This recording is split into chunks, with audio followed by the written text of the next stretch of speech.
Na Zbornici gradbeništva in industrije gradbenega materiala pri Gospodarski zbornici si prizadevamo, da tudi v času trajanja ukrepov proti koronavirusu omogočimo delovanje podjetjem, ki si z ustreznimi ukrepi in strogemu spoštovanju navodil Nacionalnega inštituta za javno zdravje uspevajo zagotavljati svojim zaposlenim zahtevano varnost pred okužbo, kot tudi vsem drugim, ki bi jih njihova dejavnost utegnila ogrožati.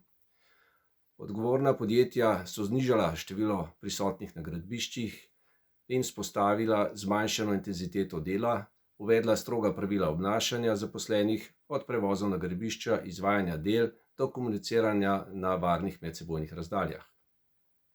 Uvedla so strogo kontrolo vstopov ali izstopov na gradbišča, določila postopke dobave in razdaljevanja prehrane ter uporabo skupnih sanitarij. Velika večina podjetij v gradbeništvu je zahtevane pogoje sposobna zagotoviti in s tem omogočiti poslovno aktivnost ne le njim samim, ampak tudi svojim podizvajalcem in dobaviteljskim industrijam. Predstavljajo pomemben del slovenskega gospodarstva in so z več kot 65.000 zaposlenimi izjemno pomemben delodajalec. Zato pozivamo vse investitorje, izvajalce, kot tudi vse javne službe, ki omogočajo nemoteno delovanje gradbeništva, da skupaj iščejo poti za zagotavljanje pogojev za nadaljevanje dela na gradbenih projektih v Sloveniji povsod, kjer je to možno.